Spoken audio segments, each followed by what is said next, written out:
au sujet de Marie Immaculée. Dans une vision, Louisa voit la maman reine qui, absorbée dans la lumière de la très sainte Trinité, absorbait en elle les trois personnes divines, de sorte qu'elle était enrichie des prérogatives de la très sainte Trinité, la puissance, la sagesse et l'amour. Jésus dit à Louisa, « Ma fille, les délices et les grâces déversées en elle étaient si grandes et si nombreuses que ce que je suis par nature, ma mère l'est devenue par grâce. »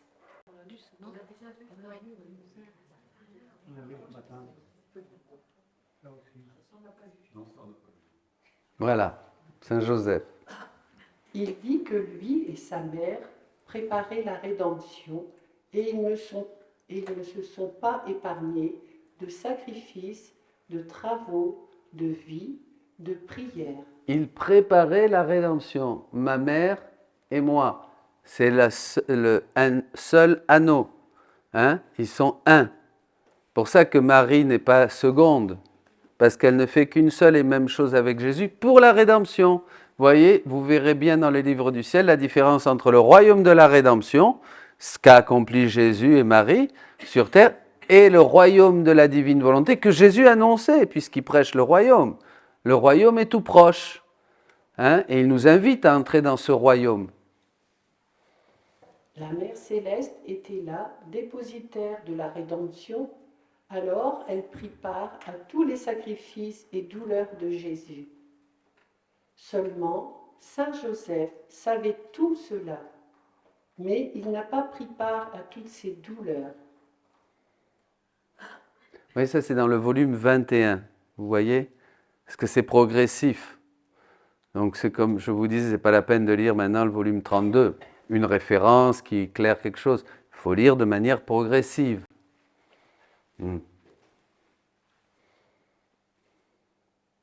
Seulement Saint Joseph connaissait les sacrifices de Jésus et de sa mère. Eh oui.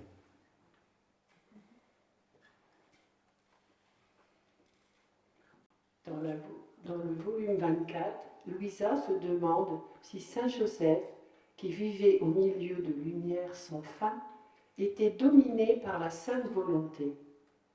Jésus lui dit en son intérieur, « Ma fille, en effet, la volonté divine régnait dans cette maison de Nazareth, sur la terre comme elle régnait au ciel.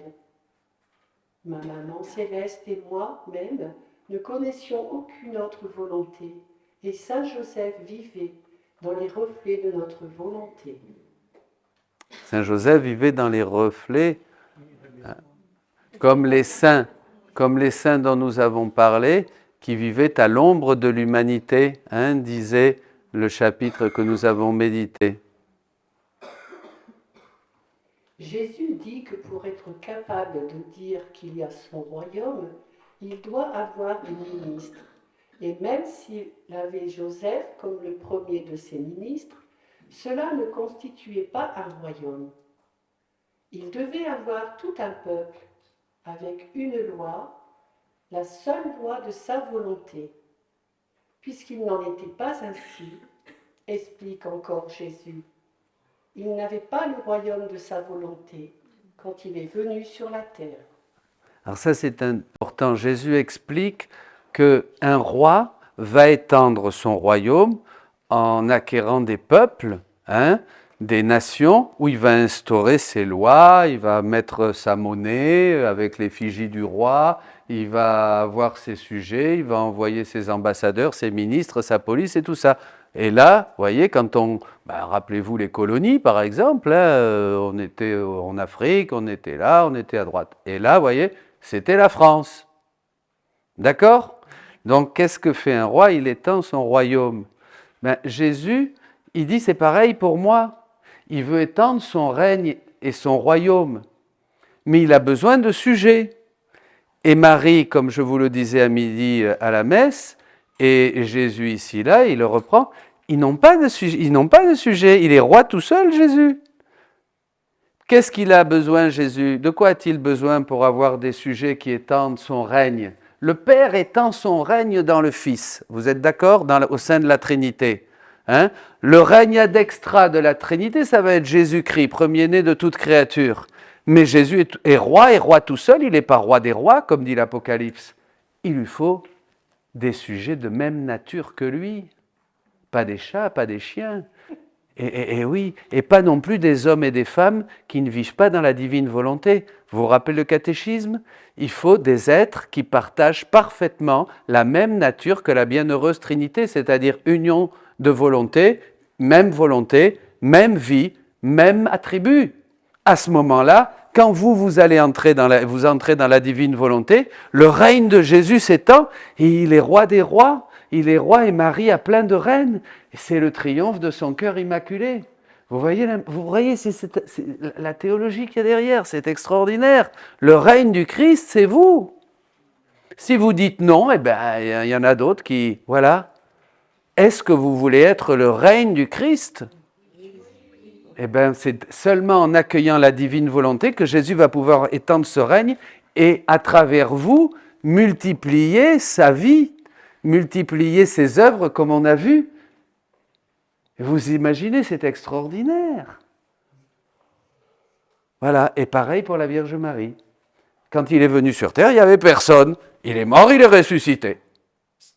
Et là, des hommes et des femmes ont commencé à croire et à se sanctifier jusqu'à une très grande sainteté. Voyez?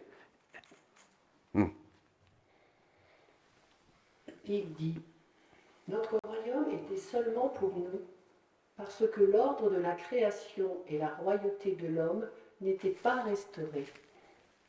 Tout de même, ma mère et moi-même, vivant uniquement de ma volonté divine, la semence était ensemencée, le levain était formé pour faire lever et faire grandir notre royaume sur la terre. Voilà. Le royaume de Dieu est au milieu de vous. Mais il n'y a pas encore de sujet. Les lois de cette divine volonté dont nous parlions, la manière d'œuvrer, la manière de multiplier les vies divines dans nos actes, d'aller diffuser ses grâces, de réparer avec Jésus, et tout ce qu'on a vu, ça ne marchait pas encore. Bon, on n'était pas sous la loi mosaïque, hein. On a fait quand même des actes méritoires, des vertus, on a grandi en sainteté, on a eu des saintetés admirables, mais Jérémie aussi, il était admirable, hein, avec la grâce qu'il avait à l'époque. Vous comprenez? Abraham aussi. Moïse a vu Dieu face à face. Il a reçu pendant des jours, il a reçu la loi sur le mont Sinaï. Il n'y a pas de compétition. Ils ont fait leur travail. Maintenant, vous faites votre œuvre d'ouvrier. Faisons notre œuvre d'ouvrier de la dernière heure. Dans le volume 34, Jésus fait connaître d'autres vérités sur la conception de sa mère. L'acte de concevoir la Vierge Sainte est un acte de la volonté divine qui possède tout, qui embrasse tout avec son immensité. C'est la divine volonté que l'on doit vraiment aimer, glorifier dans Marie. C'est pas Marie, souvent on se tourne vers Marie, seulement Marie. Mais Jésus, il dit dans un moment du livre du ciel, l'Église se tourne vers ma mère et regarde ma mère. Mais c'est moi qui ai fait cette œuvre en ma mère. Mais oui, mais bien sûr. Vous voyez, mais, on a des choses aussi qu'il faut que... Ouais. Ma fille bénie, tu dois savoir qu'il n'y a aucune beauté, ni valeur, ni prodige qui peut être comparée à l'immaculée conception de cette créature céleste. Mon fiat, omnipotent, a fait d'elle une création nouvelle. Qui c'est qui a fait la création nouvelle? La divine volonté, mon fiat omnipotent. Oh, combien plus belle et plus prodigieuse que la première. Cette nouvelle création de la conception de la Dame Immaculée a son centre sur Dieu et Dieu trouve joie en elle. Toute sa joie, tout son bonheur, pourquoi? Pourquoi Dieu trouve toute sa joie en Marie?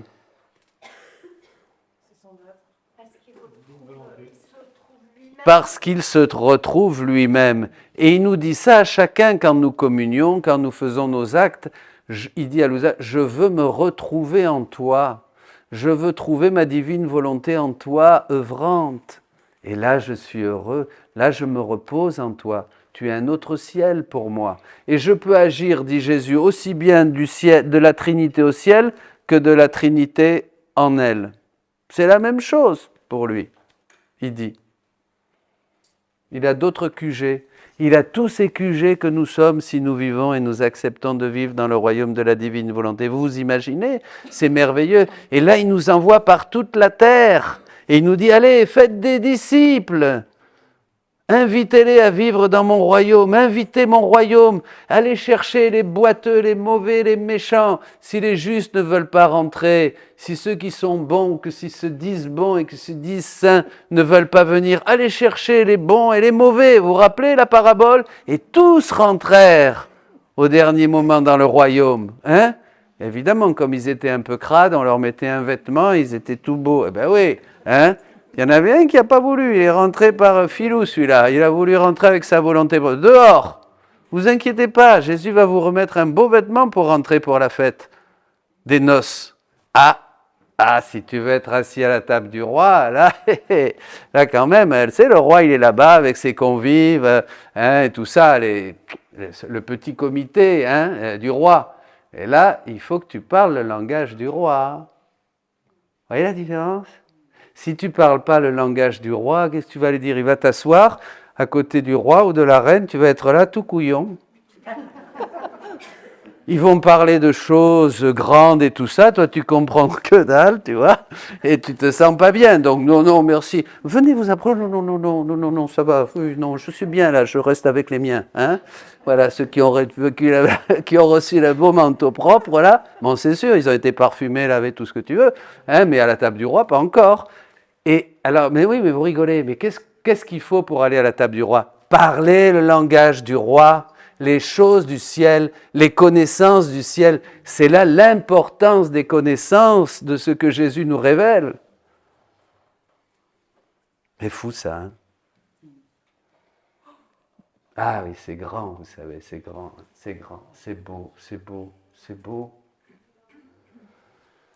Lorsque cette volonté a conçu la Mère Céleste, elle a appelé toutes les créatures à être conçues dans le cœur de cette Vierge. Toutes les créatures ont été conçues, voyez, incroyable. Nous sommes tous nés en Marie. En elle, tout homme est né dans le cœur de la Sainte Vierge. Ça, c'est au volume 34. Vous voyez, là, plus vous allez monter, plus vous allez aller dans les volumes de la fin, plus vous allez avoir des connaissances sur les choses du ciel, mais qui font écho avec ce que vous avez appris avant, qui font écho à ce que vous avez appris au milieu, à ce que vous avez intégré au fil des lectures, au fil des retraites, au fil de vos rondes. Plus vous pratiquez vos actes dans la divine volonté, plus vous comprenez, plus vous vous dépouillez de votre volonté propre et de tout ce que draine la volonté humaine, c'est-à-dire passion, fatigue, râler, tristesse, confusion. Hein. Là, je fais un enseignement sur les obstacles dans la divine volonté. Hein. Il y a le premier qui est sorti, qui sont les amertumes, les oppressions, hein, et d'autres. Voilà, et on va continuer. C'est un programme. Vous l'avez sur YouTube, c'est très très bon. Sur le site. Sur le site aussi. Donc voilà, donc vous allez de plus en plus respirer cet air divin, ce bonheur du ciel depuis la terre. On ne va plus attendre, non? Maintenant, quand est-ce que vous voulez le ciel? Ici. Et comment vous allez faire? Ben j'y vais maintenant, ça y est, c'est fini. Allez, laissez derrière les amertumes, la tristesse, la confusion, la dépression, toutes ces choses-là. Et on n'a pas besoin que quelque chose de particulier, une grâce spéciale. Avec ta volonté, tu te libères de tout ça. Tu décides fermement, en prenant la résolution de ne plus laisser ces choses entrer en toi, parce que c'est incompatible avec la divine volonté. Pas vrai ça? Tout est dans la volonté. Si Dieu lui-même est à nos pieds, si je dis non à Dieu, il ne peut rien faire contre moi. Je ne veux pas. Je peux pécher, dit Jésus. Jésus dit dans un livre, si tu as envie vraiment de pécher, tu pêches. Dieu ne peut rien faire. D'accord? Si j'ai vraiment envie de suivre Dieu, je le suis. Le démon ne peut rien faire. Cette histoire du démon... Attends, on va continuer parce que sinon on n'en sort plus. Eh oui, non, mais je veux bien, mais si vous voulez être là jusqu'à 8 heures, moi je veux bien. Hein? Si la contrariété est une croix, on la laisse vivre. Comment on fait pour en sortir quand on est dans cet état-là, pour retourner à la divine-volonté? Ah ben alors, hop, un acte actuel et on revient. Les actes actuels, acte préalable, acte actuel. Vous avez ça aussi dans un livre où Jésus explique très clairement ça. Dans le petit livret que vous pouvez télécharger, vous allez voir tout ça. Déjà, il ne faut pas vous inquiéter, il y a des choses que ça suscite, des questions en vous, mais c'est normal. 80% ici ou 90%, vous êtes des commençants. Bon, je ne sais pas pourquoi le Seigneur a réuni comme ça, je pensais que c'était le contraire. Comme me dit une amie, il y en a quand... Oui, mon ami là-bas, elle me dit, oui, ils n'ont pas compris, tu sais, au début tu as dit, qui c'est qui connaît pas la divine volonté? Tu as vu 3 bras qui se sont levés.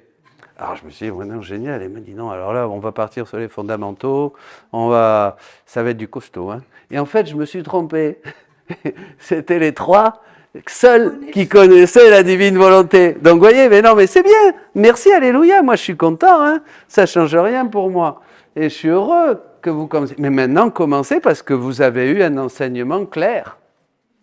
Bienheureuse faute. Hein? Bienheureuse faute. Bienheureuse faute. Ah non, non, c'est formidable, c'est merveilleux. Alléluia. Alors, on continue.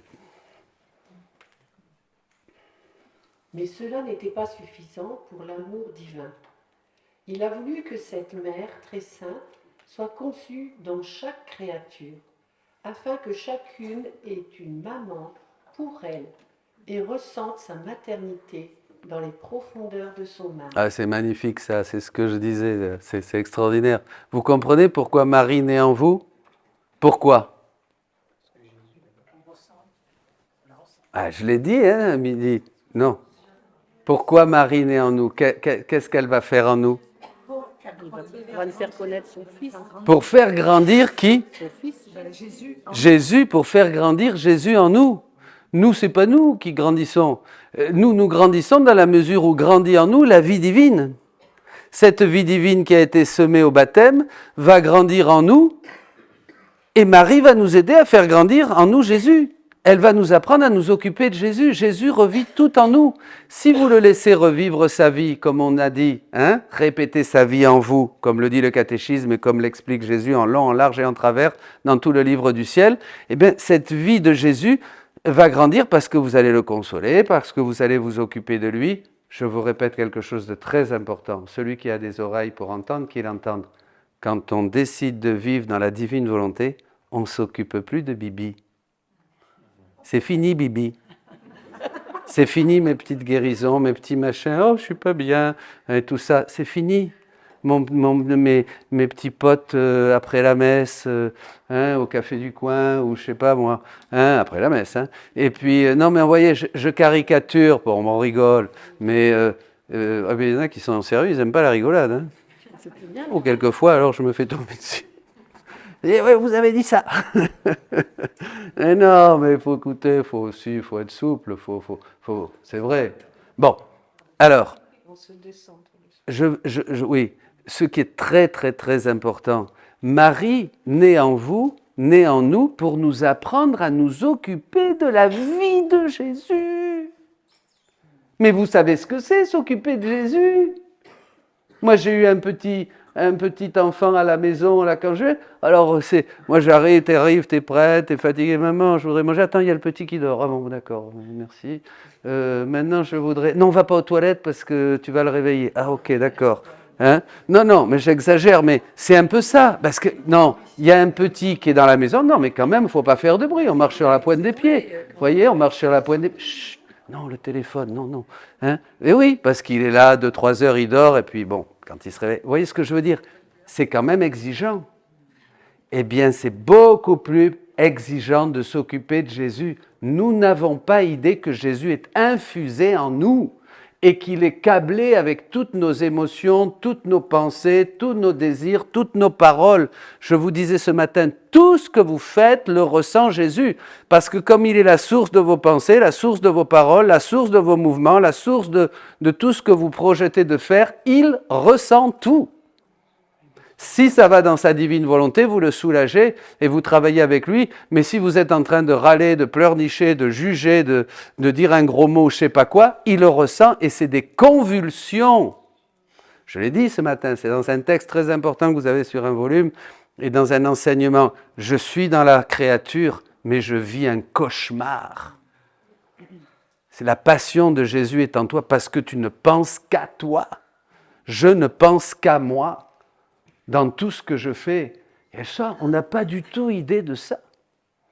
On n'a pas du tout idée de ça, vous savez pourquoi? Parce qu'on ne connaît pas Dieu et nous ne connaissons pas, nous ne savons pas qui nous sommes. Donc si j'entends Jésus me dire « je suis toi », je ne suis pas fou. Non? Enfin, je suis toi, tu restes toi, il n'y a pas de fusion et de panthéisme. Jésus est en toi, il est en toi, il est plus intime à toi que toi-même, disait déjà saint Augustin. Les saints ont dit de belles choses, il est là, il attend. Et Marie-Maman naît en nous, et c'est elle, c'est pour ça que la dévotion mariale, ça va beaucoup plus loin que ce qu'on croyait, parce que plus on va être intime avec la Vierge Marie, plus on va avoir ce tact, cette douceur, cette intelligence pour réparer Jésus, pour consoler Jésus, pour faire grandir Jésus, pour aimer Jésus, pour prendre soin de lui, pour faire ce qui lui fait plaisir, pour travailler avec lui au salut des âmes, etc., etc. Voyez? Ça, c'est la vie chrétienne.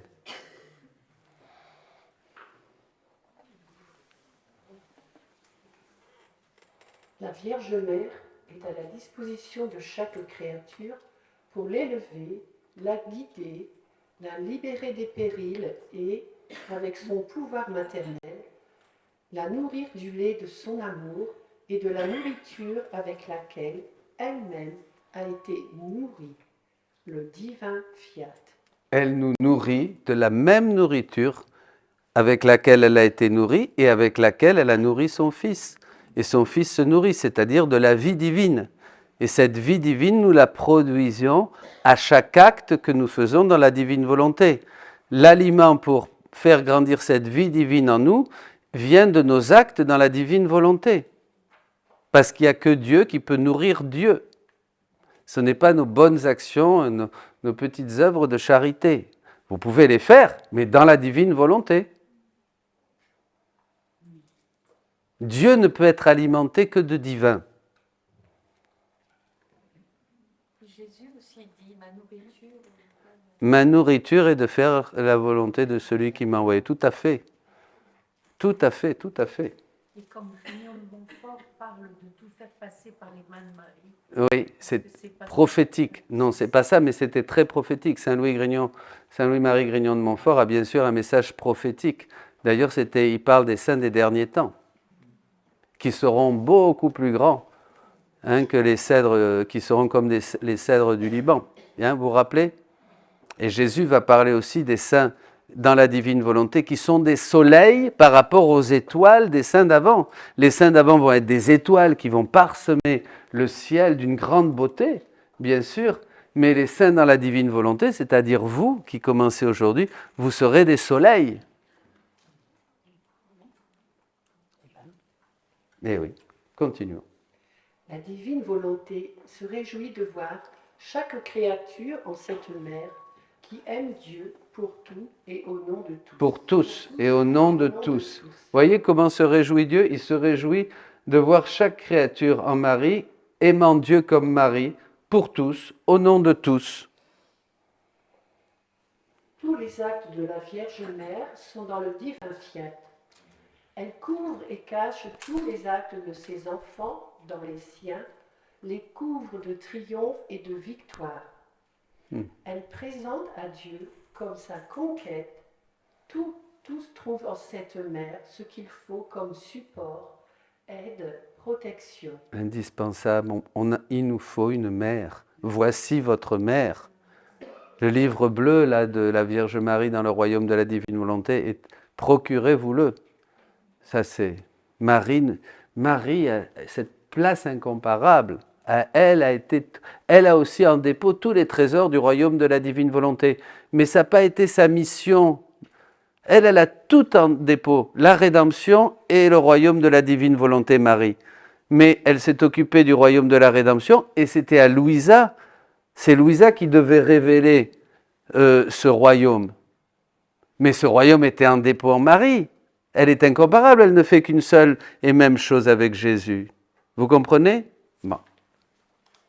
Elle enferme tous ses enfants dans son cœur pour leur donner tout. Et dans son amour, elle les garde conçus dans son cœur.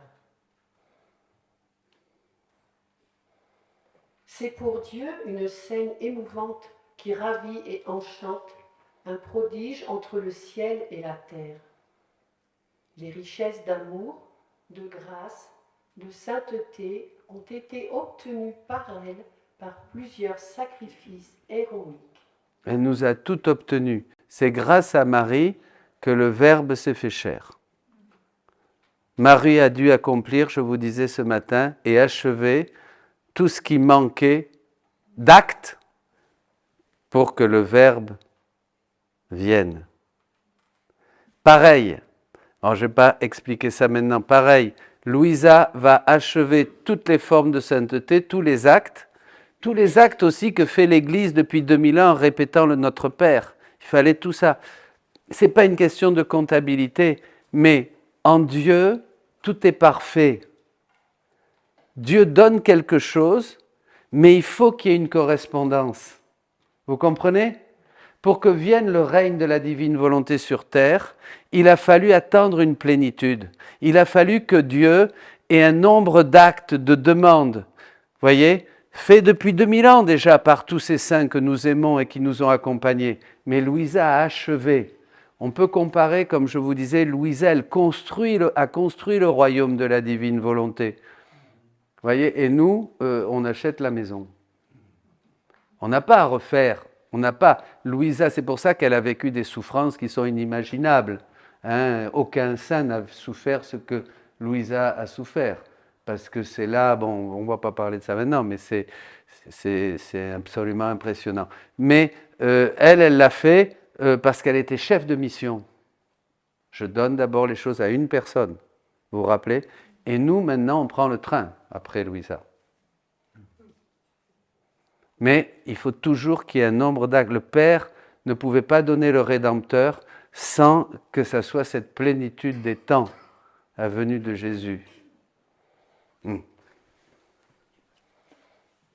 Ces vérités doivent être connues des créatures, dit Jésus. Il dit que l'amour divin a le pouvoir de générer sa mère dans chaque âme pour la laisser y générer Jésus. Elle le fait naître, elle le fait grandir et elle forme sa vie divine dans l'âme. C'est merveilleux. Quelle beauté, quelle beauté, quelle beauté. C'est. Elle forme, voyez l'indice. Nous avons besoin d'une mère. Mais évidemment, c'est normal. C'est pas maman Marie va pas partir au ciel et me laisser avec Jésus, débrouille-toi. Moi, je ne sais pas faire grandir Jésus. Il y a qu'elle. Voyez, le rôle indispensable de Marie, corédemptrice, médiatrice, avocate et tout ce que vous voulez.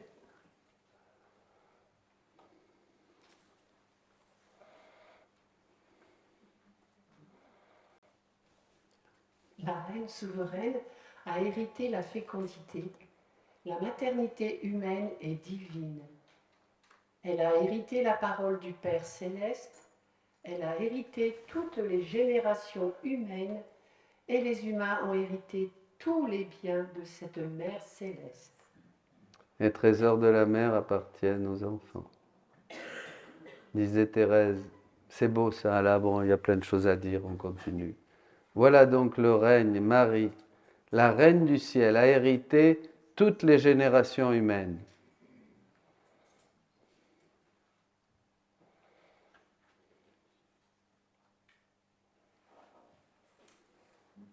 La reine du ciel prie pour nous. Dans le volume 33, Jésus dit « Il y a la reine du ciel qui prie continuellement avec son empire pour que le royaume de la divine volonté vienne sur la terre. Et quand est-ce que nous lui avons refusé quelque chose ? Ces prières sont des vents impétueux pour nous. Nous ne pouvons pas lui résister. Et nos prières, pareil. Nos prières dans la divine volonté ont la même puissance que les prières de Marie. Elles sont des vents impétueux auxquels Dieu ne peut pas résister. Et la même force qu'elle possède de notre volonté est pour nous empire, commandement. Elle possède tout le droit de l'obtenir parce qu'elle le possède sur la terre et le possède au ciel. Alors, elle peut donner ce qu'elle possède, tellement que ce royaume sera appelé royaume de l'impératrice céleste. Elle agira comme reine au milieu de ses enfants de la terre. Elle mettra à leur disposition des océans de grâce, de sainteté, de pouvoir. Elle met à notre disposition des océans de grâce, de sainteté et de pouvoir. Si ça nous intéresse. On peut passer à côté aussi. Elle chassera tout ennemi. Elle va faire sortir ses enfants de leur tombe et les cachera par sa lumière, les couvrant de son amour, les nourrissant de ses propres mains avec la Nourriture de la volonté volonté divine. La seule nourriture, c'est la divine volonté.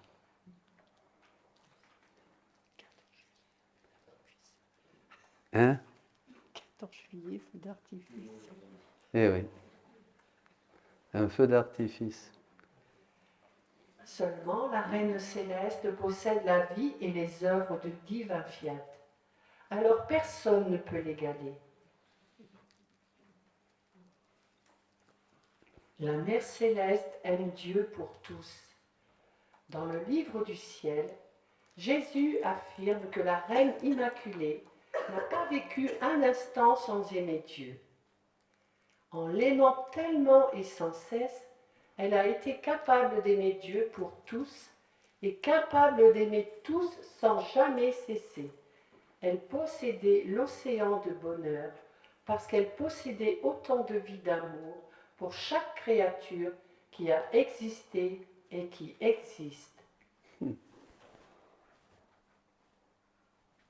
Autant de vie d'amour pour chaque créature qui a existé et qui existe. Elle n'a jamais vécu selon sa volonté, mais toujours dans la volonté de Dieu.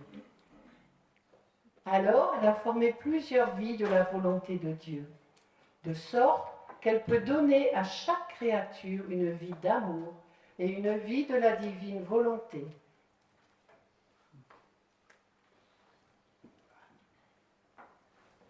Elle peut donner à chaque créature une vie d'amour et une vie de la divine volonté. Jésus dit que sa mère était la véritable image de la vie dans son fiat. Marie est la vraie image.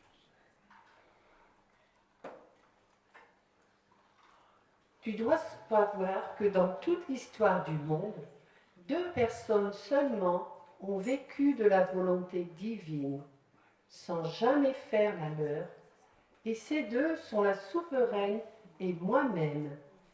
Et la distance entre nous et les autres créatures est infinie.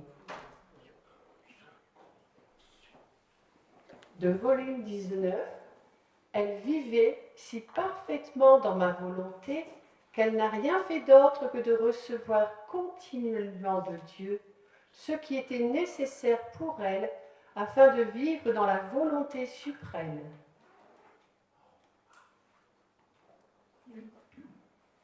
Donc, elle reçut l'acte de la suprême adoration pour se placer à la tête de toutes les adorations que les créatures devaient accomplir envers leur Créateur. Cela parce que la véritable adoration tire sa vie des 3 personnes divines. Notre parfait accord, notre amour réciproque, notre volonté commune forment l'adoration la plus profonde et parfaite dans la sacro-sainte Trinité. Là, il y a un grand enseignement sur la Trinité. On arrête bientôt là. Qu'est-ce qu'il y a? Hein? Oui, je demandais si on arrivait. Soit la lectrice est dans ma voiture et la divine volonté veut que je sois mère de famille. Ben allez-y ma pauvre. Il manque 8 diapos. C'est moi qui Ah, changer de lecteur. Ben oui, changeons de lecteur alors. Et ben il y a 6 ou 7 diapos encore. Alors, mais ça c'est très important. Vous voyez, c'est que la véritable adoration, Jésus enseigne. C'est pas ce qu'on croit. Nous, on pense que l'adoration, c'est être devant le tabernacle ou devant le Saint-Sacrement, comme ça, rester. Et là, on peut adorer comme ça dans la divine volonté en faisant des rondes. Mais Jésus va enseigner à Louisa la véritable adoration. Et il va lui dire, bon ben voilà, parce que Louisa voulait adorer ses plaies. Il dit, bon ben mes plaies, tu les adoreras après. Je vais te montrer la véritable adoration. Et il lui dit, si tu veux la voir, viens avec moi dans la Trinité. Et il va montrer que la Trinité est le vrai modèle de l'adoration. Et quand Marie va voir son fils partir vers le chemin de la passion et le regarder, Jésus va lui demander, Louisa va dire, qu'est-ce qu'elle a fait? Elle a fait un acte de parfaite adoration. La parfaite adoration, c'est quand on vit dans la divine volonté. La parfaite adoration, eh bien, c'est le modèle trinitaire. Sinon, bon, ben on a des grâces, bien sûr. Le Seigneur est content, attention, je ne dis pas, mais c'est pas ça la véritable adoration. Jésus, il y a un chapitre où il parle de la véritable adoration. Et en fait, qu'est-ce qu'il veut nous dire, le Seigneur? Il ne veut pas seulement qu'on l'adore quand on va devant le Saint-Sacrement. Il veut qu'on l'adore tout le temps, dans tous nos actes. Il nous a dit, si je dois attendre que vous me donniez des choses spirituelles, aller à la messe, aller au Saint-Sacrement et tout ça, je vais recevoir très peu. N'oubliez pas que la vie a besoin de continuité. Jésus veut être nourri constamment et dans chacun de nos actes, il veut nicher, dit-il, sa divine volonté pour que notre acte soit divin et puisse l'alimenter. Il a faim. C'est Dieu qui a faim. Pourquoi? Parce qu'il est amour. L'amour a faim, l'amour est insatiable. C'est pas nous, notre faim de Dieu, attends. Déjà, Saint Jean de la Croix disait, si tu cherches Dieu, sache qu'il te cherche beaucoup plus, avec beaucoup plus d'ardeur. Vous voyez, il y a beaucoup de choses de notre piété, qui vont continuer. La continuité, comme certains l'aiment. Hein? Oui, d'accord, il y a une continuité, mais une continuité qui va très loin, qui nous ouvre des horizons infinis. D'accord, c'est la continuité. Mais aussi, je vais adapter tout ça. C'est très beau, c'est magnifique. La prière dans la divine volonté, l'adoration dans la divine volonté, l'amour fraternel dans la divine volonté, le don de soi dans la divine volonté, tout. Vous comprenez? C'est beau. C'est pas que c'est... Parce que dès qu'on touche un peu à des choses qui sont... Ça, c'est très nous. Dès qu'on touche un peu à des choses qui font partie de notre pratique traditionnelle, oh là, ça y est, ça bouge. Alors moi, je reçois des boulets, là. Des boulets parce que ou c'est mal compris, ou c'est mal interprété, alors ça y est. Non, pas du tout. Pas du tout, c'est bien tout ce qu'on a vécu. Je suis pas contre ceci ou cela, le renouveau, tout ce qu'on fait, tout ce qu'on a fait. C'est notre Église, on est passé par là. C'est pas qu'il faut jeter... Non, pas du tout. Mais Dieu nous ouvre, il est Dieu. Dieu nous ouvre des... On ne va pas dire, ça y est, je sais. Je sais. C'est pas possible. On ne saura jamais, même au ciel, je vais vous dire au ciel, vous n'aurez jamais fini de découvrir Dieu. Il n'y a pas de limite dans le ciel. L'infini de ses attributs nous donnera une extase d'amour, des soleils, des paradis, des ciels nouveaux, des cieux nouveaux, des cieux nouveaux et des cieux nouveaux. Nous ferons entrer dans des béatitudes et des béatitudes, des choses absolument uniques, exceptionnelles. Et pourquoi ne pas commencer ça Pourquoi Dieu ne ferait pas commencer ça sur terre?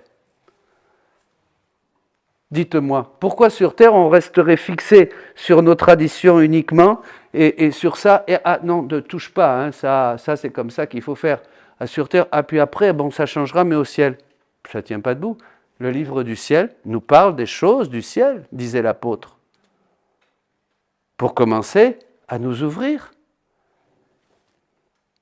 Nous devenons des êtres qui transmettent cette beauté, cette grandeur, cette universalité, sans rien laisser, sans rien rejeter de nos traditions, de notre religion. Ah, c'est très important tout ça. Bon, il y aurait beaucoup à dire. Continuons. Vous êtes d'accord ? Est-ce que je dis des choses hérétiques ? Non, mais vous rigolez, mais c'est dur quelquefois parce que ça m'aide beaucoup, moi, votre feedback. Ça m'aide beaucoup parce qu'il ne faut pas croire que je suis... Quelqu'un me disait, vous êtes sûr, vous êtes au niveau de la doctrine. Quelqu'un m'a dit ça. C'est pas vrai. C'est pas vrai. Je suis la divine volonté pour les nuls. Vous voyez ? Non, mais non, c'est pas vrai. J'apprends, je suis à l'école comme un bébé. Je ne suis pas du tout sûr de moi, mais je suis sûr de lui. Et de ce qu'il dit. Et je crois la crédibilité. Je crois que c'est Jésus qui parle à Louisa. Je crois que Jésus nous donne un message. Et ce message, je le donne avec force. Parce que c'est mon Jésus qui parle. Vous voyez ? Amen. Oui, je ne veux pas dire, je pense que Jésus, je ne sais pas, peut-être qu'il se trompe. Oui, non, mais attendez, mais vous rigolez. Mais les gens, il y en a, ils aimeraient que vous ne soyez pas sûr de vous quand vous parlez. Que vous doutiez. Non, je ne veux pas douter, sinon je ne viens pas ici, moi. Ça ne m'intéresse pas de venir faire toute cette route et tout ça, travailler pendant 3 jours pour vous dire des choses dont je ne suis pas sûr. Ce que je dis ici, j'en suis sûr. Je peux me tromper, et l'avantage, c'est que vous êtes là, si je me trompe, vous me corrigez. Bon. Non, mais ça, c'est la pastorale. Hein. Bon, allez, allons-y. Mademoiselle. Madame. C'est fait ? Comment vous vous appelez ? Héloïse. Héloïse, oui. Ma mère prit tout de nous, afin de se diffuser en tout et se mettre à la tête de tous les actes des créatures, à la tête de tout amour, de tous les pas, toutes les paroles, toutes les pensées, à la tête de toutes les choses créées. Vous vous rendez compte de ce qu'on dit là ? Elle est mère de tout.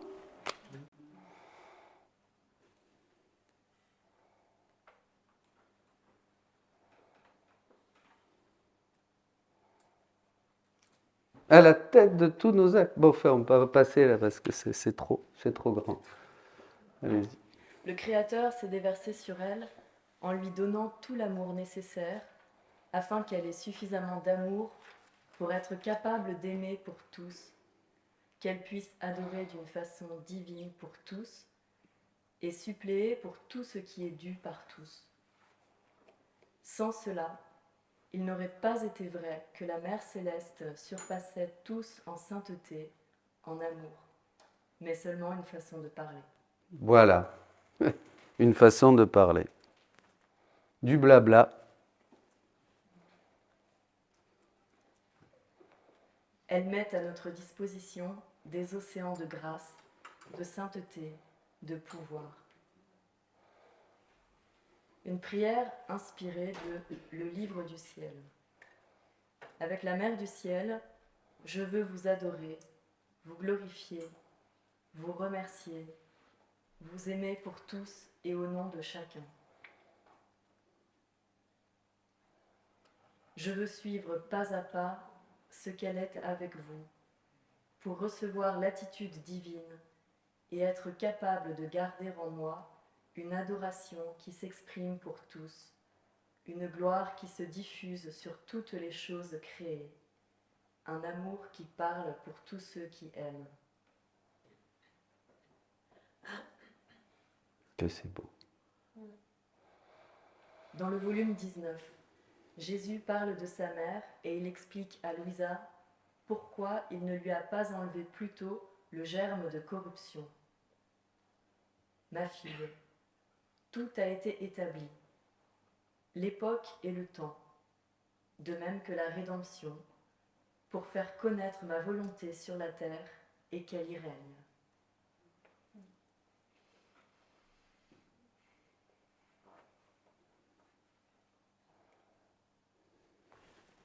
il dit que pour former la rédemption, il avait besoin d'une Vierge Mère conçue sans l'ombre de la tache originelle, parce que, ayant à prendre chair, il était approprié pour lui, le Verbe éternel, qu'il ne compte pas sur un sang infecté pour former sa sainte humanité.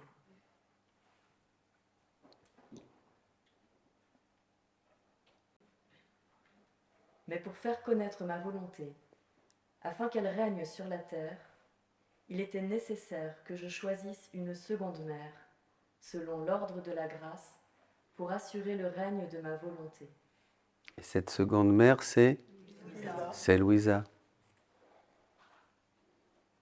Parce qu'elle va nous faire entrer dans le royaume de la divine volonté.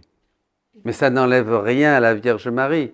Marie, c'est comme Jésus, elle a tout en dépôt, la rédemption et le règne de la divine volonté.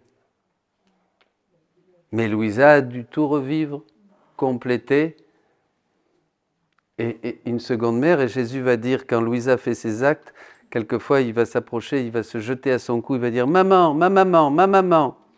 Alors Louisa va dire quoi, ta maman? Moi, mais ta maman, c'est pas moi, c'est la Vierge Marie. Mais non, chaque fois que tu fais un acte, tu fais grandir ma divine volonté, tu la nourris, tu fais grandir le règne, vous comprenez? Mais vous aussi, chaque fois que vous allez faire un acte, vous allez être la maman de Jésus. Qui sont ma Et, mère, qui sont mes frères. il le dit dans l'Évangile, qui sont ma mère, qui sont mes frères, ceux qui font la volonté de Dieu, qui gardent la parole de Dieu, qui obéissent à la parole de Dieu. Vous voyez, c'est dans l'Évangile.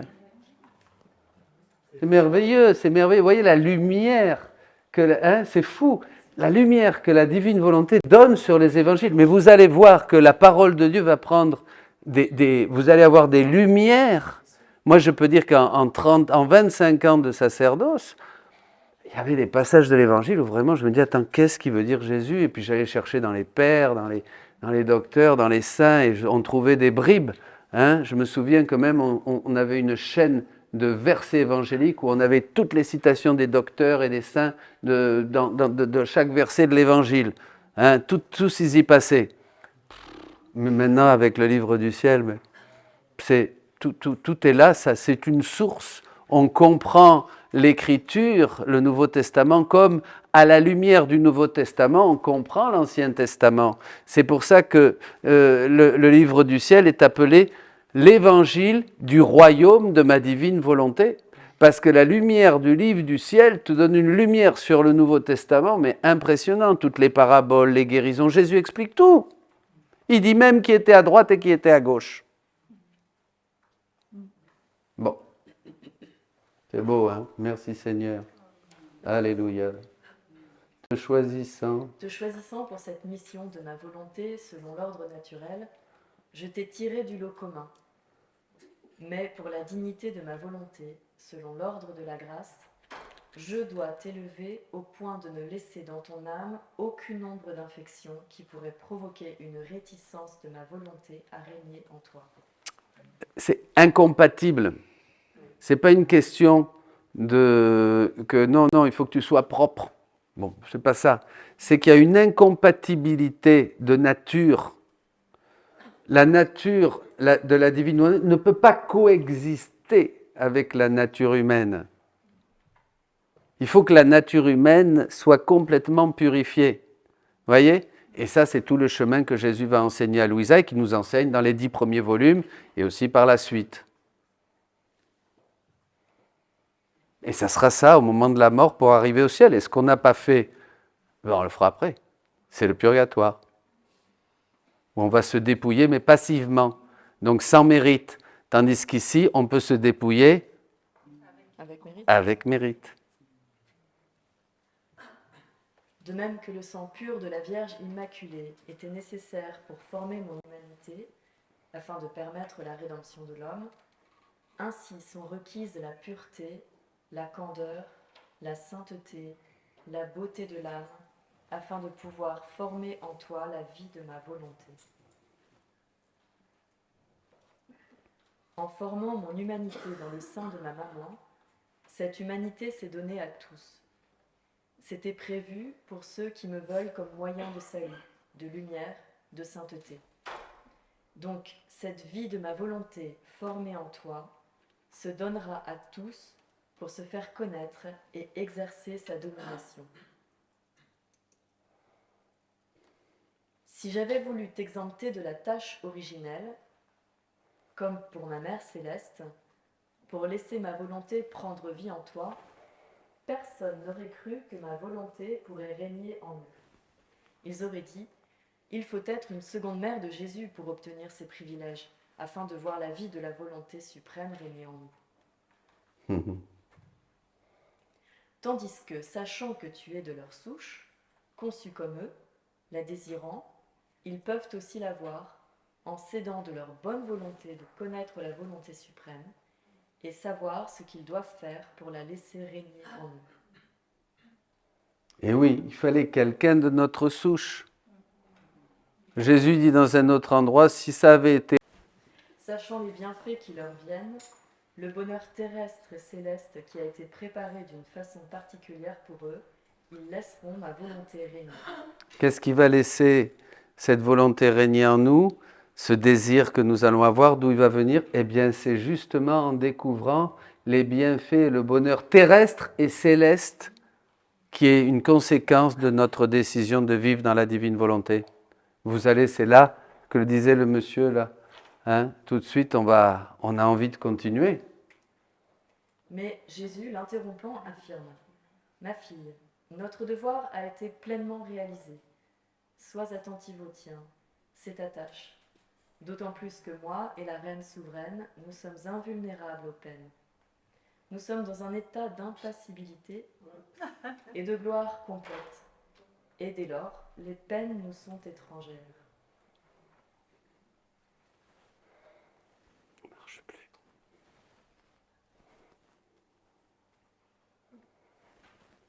Quant à toi, tu as des peines pour aider à implorer le suprême fiat, de nouvelles connaissances, de nouvelles grâces. Et moi, sans considérer que je suis au ciel, je serai caché en toi pour former le royaume de ma volonté. Bien sûr, il est en nous. Père, toi en moi, moi en eux. Mon pouvoir est toujours le même. En étant au ciel, je peux faire ce que j'ai accompli sur la terre. Quand je le veux, et quand la créature est prête, se mettant entièrement à la merci de ma volonté, je l'investis et lui fais réaliser ce que je veux accomplir moi-même. Formidable, il suffit de vouloir, il suffit de désirer. Et Jésus va faire que nous accomplissions ce qu'il veut que nous fassions. C'est pourquoi, sois attentive, occupe-toi de ton devoir. Ça, c'est pour nous, c'est ça notre devoir. Vous occupez pas du reste. Notre unique devoir, c'est ça. C'est nous occuper du bébé. Le matin, le soir, la nuit, le jour, tout le temps. À travers tout ce que vous faites, vous avez un bébé en vous. Vous avez un bébé en vous. Vous avez un bébé à côté. Il faut le bercer, il faut le chouchouter, il faut lui prier, il faut l'aimer, il faut le consoler, il faut essuyer ses larmes, il faut s'unir à ses prières, il faut être avec lui, il faut aller avec lui à Gethsémani, il faut aller avec lui à la croix, il faut aller avec lui à Cana, il faut aller avec lui au purgatoire, au ciel, réjouir les saints, partout. Vous êtes des mamans. Vous comprenez? Ça, c'est la vraie piété. Ça, c'est la piété. C'est pas beau, ça, cette piété-là? C'est du réel, là. Là, on n'est pas dans la fumée. On est dans le réel, avec Dieu. L'humanité du Jésus est là. Je m'en occupe, je le garde, je le baisse. Je le baise, je l'embrasse, je le chouchoute, je l'aime, je ne le lâche pas, je pleure avec lui, je souffre avec lui. J'offre tout ce que je vis, c'est une répétition de sa vie en moi.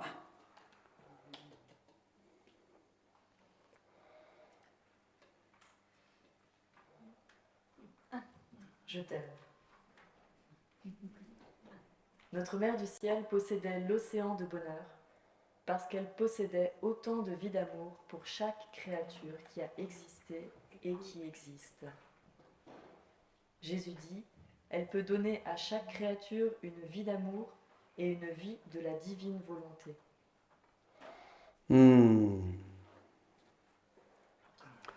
Magnificat, magnificat, magnificat anima mea Dominum.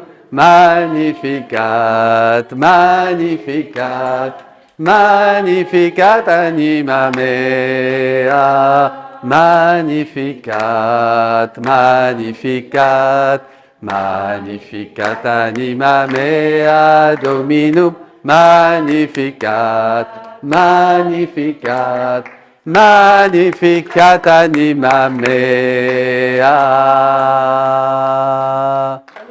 Alléluia. Merci. Merci.